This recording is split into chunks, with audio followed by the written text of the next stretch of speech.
Shabbat Shalom Yesharala. First and foremost, I'm going to give all praises and glory to Yahweh, Ba'ashem, Yahushai, Ba'ashem, Rechak Wadash. Double honors to the apostles and elders of Great Millstone. Peace and blessing to those Le'akim that's preached the word in all truth and sincerity, along with your Israelite foreigner brothers that are like the heathens. But the line of outside goes back to the nation of Israel, which nation of Israel are you so-called Negroes, Latinos, and Native Americans through the prophecies and curses of Deuteronomy 28 chapter and throughout the Bible. So this is Brother Yakar, Mount lesson, and on today's lesson will be entitled, Never Trust Thy Enemy. I was going to go on some precepts, and Lord willing, you brothers and you sisters out there be edified through the spirit and power of Yahweh Shemon Shai. Never trust thy enemy, because contrary to popular belief, us nation of Israel, we have enemies, man, which are the heathen nations, starting on with Esau, the so-called white man, because our people really believe, our people that's not in the truth, that's in the world, they really believe that they don't have enemies, but you truly indeed do. It's not only your own people that's your enemies, but these heathen nations are your enemies as well, you see. So I just wanted to go into it, and once again, Lord willing, you brothers and you sisters out there be edified through the spirit and power of Yahweh Shemon Shai, And I'm going to start with the book of Sirach, chapter 12, verse 10. It says, never trust thy enemy, for like as iron rusteth, so is wickedness. And that's right, man.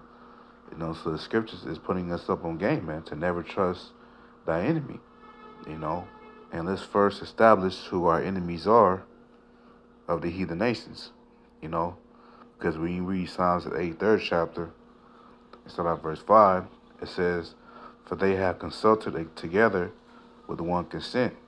They are confederate against thee. Right, so all these heathen nations, they are all in one unison, It says the tabernacles of Edom, and tabernacle means house, and it says Edom first. So Edom is the so-called white people today, the so-called Caucasian race, which they are the wicked according to the Bible. We read Malachi 1 and 4, It says, and the Ishmaelites, the Ishmaelites are the Arabs of Moab, which are the Chinese, and the Hagarim, which are the so-called Africans, Gabal and Ammon. Ammon are the so-called Japanese, and Amalek are the so-called Jays living in our land today, the small hats. It says the Philistines, they are also so-called Africans with the inhabitants of Tyre, which they are Africans as well. Ashur, which are the Assyrians, also is joined with them. They have hope in the children of Lot, Salah. Right, so all these heathen nations, they are allied with one another. As it says in verse 4, they have said, come and let us cut them off from being a nation. So all the heathen nations, they wanted to cut us off from being a nation of Israel, being God's chosen people, that the name of Israel may be no more in remembrance, right? And that's what happened, man. Because starting with Esau, the heathen nations, the reason why the name of Israel is no more remembrance, reason why that happened, because of prophecy, man. It was meant for us to lose our heritage for a moment in time, man. But now we know who we are now. We are the true Israelites, so-called Negroes, Latinos, and Native Americans, man. We are not those bywords that Esau placed upon us, which is so-called Negroes, so-called African Americans, Latinos, Hispanics, Native Americans, Haitians, Dominicans, um, so-called, West Indians, Venezuelan. We're none of those bywords that our oppressors put upon us, man. We are descend from east from the 12 tribes of Israel, which were our forefathers, man. From Judah, Benjamin, Levi, Gad, Reuben, Issachar, uh, Naphtali, Dan, all the 12 tribes of Israel, we descend from, which Dan, the tribe of Dan, just, you know, um, mixed in with the other tribes, But the rest of the tribes we all descend from, You know, going back to Sirach 12 and 10, it reads, it says, never trust thy enemy. For like as iron rusteth, so is wickedness. Right. So, because the iron, the metal, it could look pleasant for a certain amount of time, but it's always going to rust. So it's making an analogy of iron rusting comparing to Esau's wickedness. Esau may come at you humble, as it's going to say in the 11th verse, but his wickedness is always going to show. It says, verse 11, though he humble himself and go crouching, yeah, he may humble himself, go crouching, meaning, he says he has black friends, he listen to black music, he likes black people, things of that sort, so that's him humbling himself and going crouching. It says, yet take good heed and beware of him, and thou shalt be unto him as if thou hast wiped a looking glass. And that's right, it's a looking glass is a mirror, you know, because when you get out the shower, the mirror is foggy, but when you wipe it away, it shows your face. So I was going to say, and thou shalt know that his rust, which is his wickedness, have not been altogether wiped away. Right. So when you wipe the mirror off, which is a looking glass, after you take a shower, then you can fully see your face. So his Esau's rust, his wickedness is always going to be wiped away. You're always going to see it. You see, it's making an analogy, so Esau's wickedness is always going to show, man. It's always going to come out that he hates you. He's been talking shit about you at the job, especially at work, man. You eat my devils, they look out in your face, always want to shake your hand and smile at you. How you doing, buddy? But as soon as they go back home to their wife, their children, if they got some, they talking shit about you, man. Oh, I hate them niggers. I just hate them Latinos. I hate being around them. You know, it says, verse 12, it says, set him not by thee, lest when he had overthrown thee, he stand in that place. And that's right. And that reminds me of what happened to the tribe of Gad, the so-called Native Americans, man. So-called Native Americans, the Gadites, they were teaching Esau how to cultivate the land, how to shear the sheep and the animals, how to take care of the animals, how to harvest the land. They would say to Esau by them. It says, and Esau ended up overthrowing them, man. And he stood in their place. He took, taking their land, after he made those peace treaties with them, and he broke every peace treaty, then he stole their land, along with the Latinos as well, you know, from North America, Central and South America, man. You know, so need to let him sit at thy right hand, lest he seek to take thy seat, and thou at the last remember my words and be pricked therewith. That's right. So that's what Esau did, man. He took the seat of Gad, man. You know, he ruled. He took over their land. And he oppressed them in their own land by putting them on reservations. That's wickedness, man.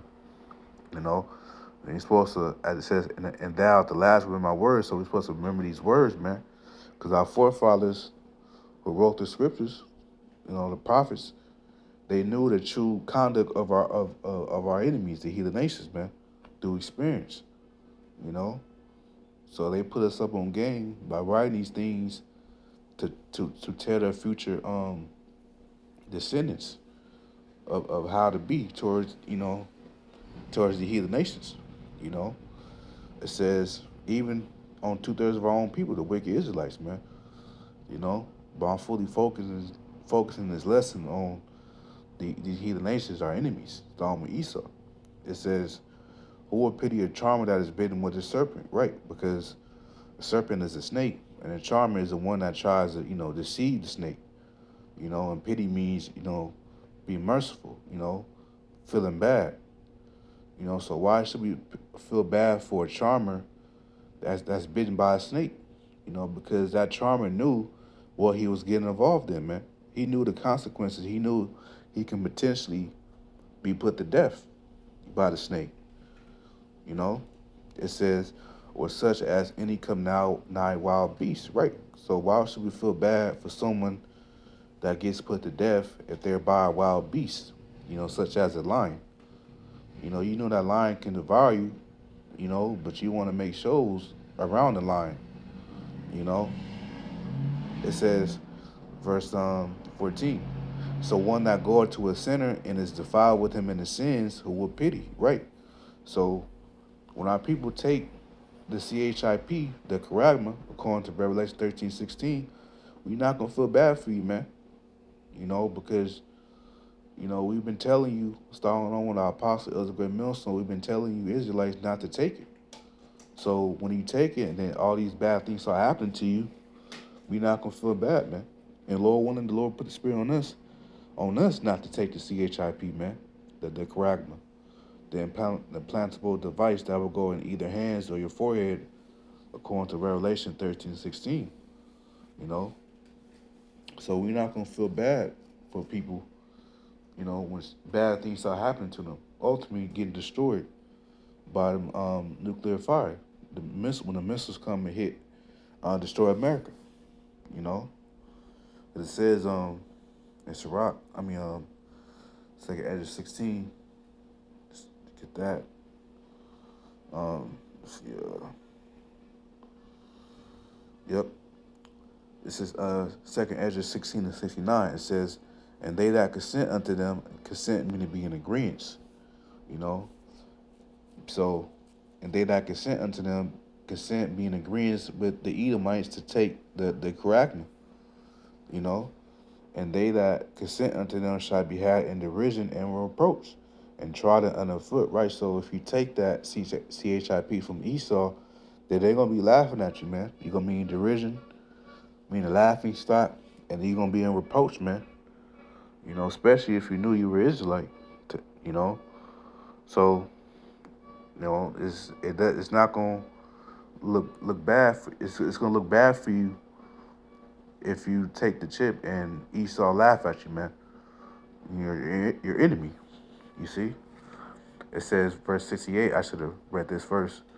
For behold, the burning wrath of a great multitude, which represents the least of Esau. You know, because it says in Revelation 12:12 that the devil's going to come down with great wrath, which is talking about the Edomites. When they send their military troops, their Gurga troops, to the inner cities and put the civilians in the concentration camps.